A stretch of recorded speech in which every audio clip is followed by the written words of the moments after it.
The David Pakman Show at davidpakman.com. Interesting story here from Raw Story. Oh, we're on? Yeah. All right. Okay. Okay. Is that okay? Yeah. All right. I'm trying to produce a show here. Daily Beast.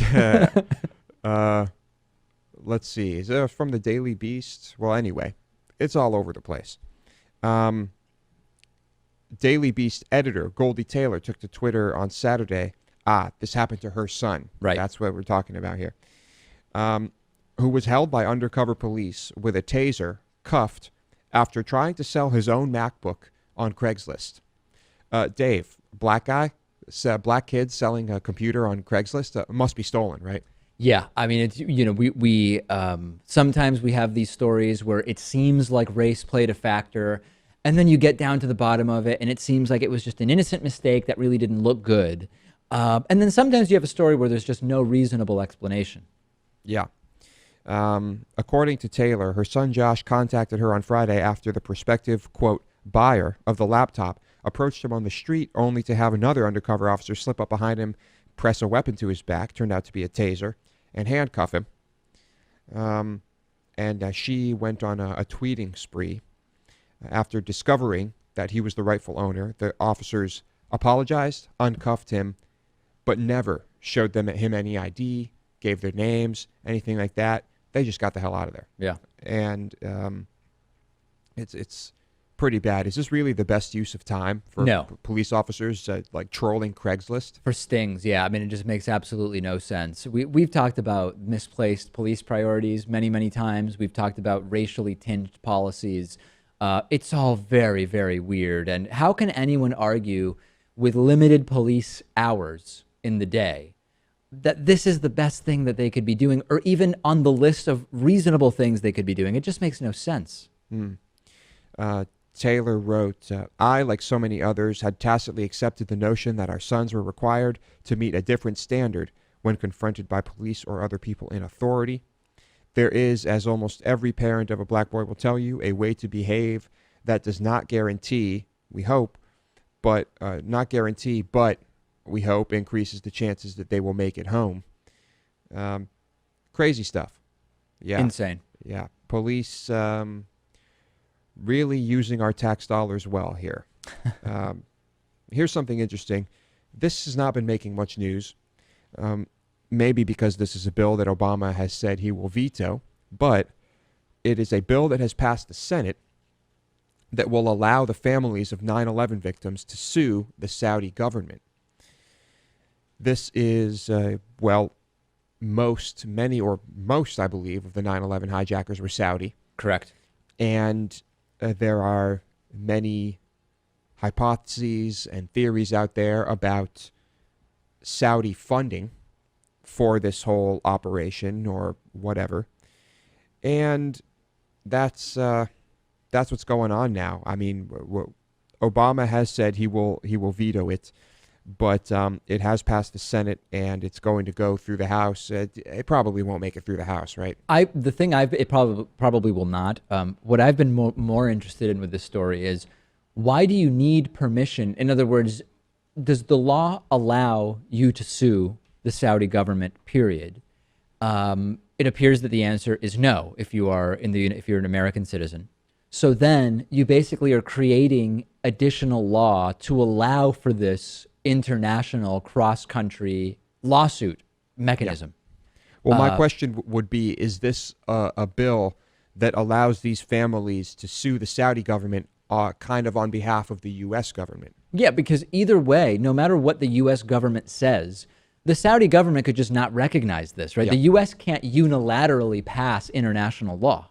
Yeah, yeah. So it is, in that way, really more symbolic than anything else. And Obama has said he will veto this. I'd imagine any president would say they're going to veto this because of our allegiance with Saudi Arabia. Of course, they've denied involvement with 9/11 and all of that. But it's just too strong an allegiance. Yeah. We're too reliant on, oil? For whatever reason, it's still this alliance that is completely immoral and absurd. And the 9/11 conspiracy theories still are going. This morning on the Howard Stern show, there was a whole discussion. A couple callers had one theory. Then just earlier, I think Rachel found a story about Alex Jones says it was Michelle Obama was involved in 9/11. And Michelle Obama is a man. Obviously, Alex Jones choosing to reprise that one. We're at this point 15 years out, and we still have not reached bottom as far as the conspiracy theories go. That is true. Yeah. Michelle Obama involved in 9/11. We're reaching new lows. What was her job at the time? Law? She was a lawyer at the time. As a lawyer in 2001, she was somehow involved in 9/11. Yeah. Yep. Whatever gets you more crazy viewers. Yeah. The Saudi government has denied that they threatened to sell U.S. bonds if this thing passes. That would be billions of dollars. But they said they're going to. Then they denied they said they were going to.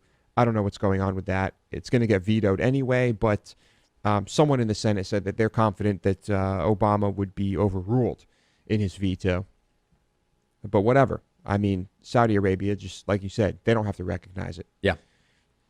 Twitter, which I am on, but which under protest. I'm on under protest, and I don't tweet as often as I should. Yeah. However, I do respond to tweets. Does that count? Oh, yeah. That counts. Okay. I'm active on Twitter. Does that make me a twit? Is that what you're called? Clever. I don't know. They are expanding their character limit. Right now it's 140, but if you put in a link, the link will automatically subtract 23 characters from that. And now they are just going to say 140 plus the link. This makes sense. The way it really should be is you've got your 440 characters of text, and then in a separate field, you should put in the link, which then is automatically shortened. Period. I think that does make a lot of sense. The only issue is sometimes you want to put multiple links in a tweet, and then how will that work? Can you only put one link in under this new scheme? I don't know, but I like this. I'm a supporter of this. Yeah, I guess it's good. This limit was originally added to make tweets fit into a text message when Twitter launched in 2006. This was before smartphones were the norm, and so tweets fitting into a text message was, the way to go. Which I believe is 160 characters per text. Is that it? I think so. Okay. Which is still a limit, by the way. When you send Yeah. a text that's more than that, It has split it up. it splits it up. And now the newer phones recognize it and recombine it, so you never see it as a split text, but it is actually being split. Yeah. Yep. Who cares, right? I mean, if you get the message, you get the message. Split it, combine it, do whatever you want. Yeah. So there was a microblogging service in China that dropped their 140 character limit. I don't think Twitter should ever do that. They say, and others say, that it causes people to think more, to use brevity, to Economy of characters. economy of characters. And then, I take to Facebook and I'm looking at people's posts and I see a short paragraph, right? There's it seems that this is a hot post. There's a lot of replies. And I click the read more button. And then I see just pages of stuff. And I think to myself, fuck no, I'm not reading this. You I should don't look at even my fucking inbox. care. You should look at my inbox, Lewis, especially now that Facebook has reorganized so that the message window is even narrower than it was before, Yeah. because you have like a column on the left for the senders, and then there's some other column on the right, I think. Anyway, long story short, the actual message window is about 1.5 inches wide on a 24-inch monitor or 22-inch monitor.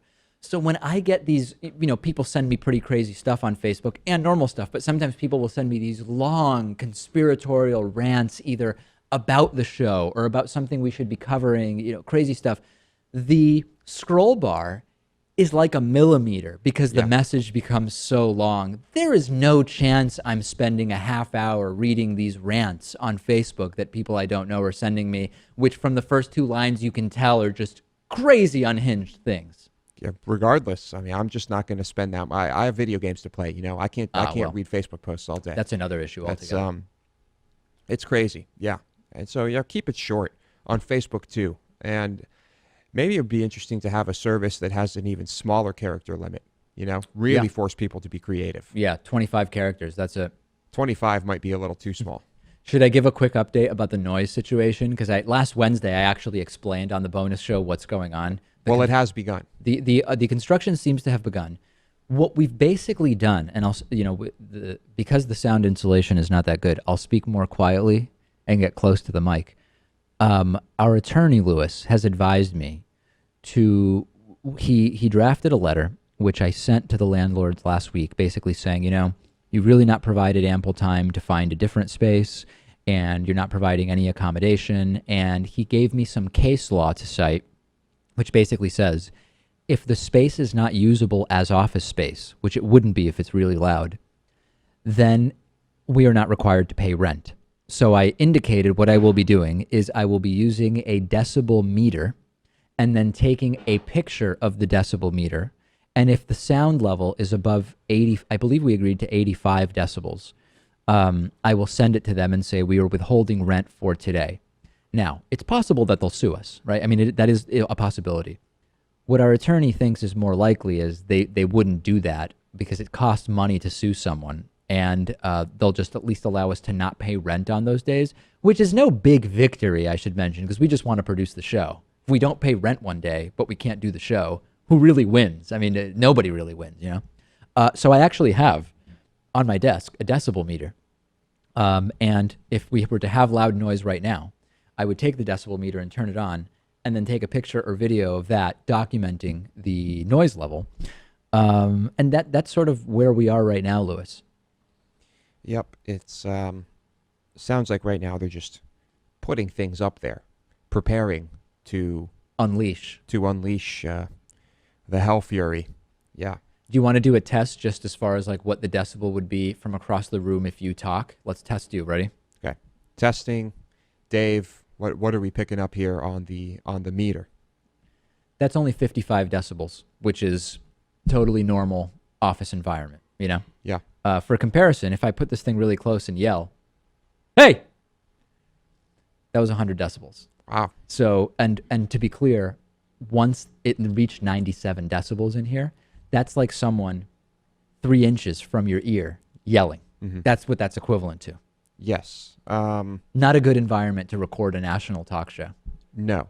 I guarantee you there were days where it was much louder than 92, where there was hammering. 97 is very, very loud. It is, but I mean... You're only supposed to... 30 minutes is the minute... You start being at risk of hearing loss after 30 minutes at 97 decibels. Yeah. No, it's no joke. Yeah. Yeah. So if you start hearing noise during the show, that's what's going on. Nothing we can do.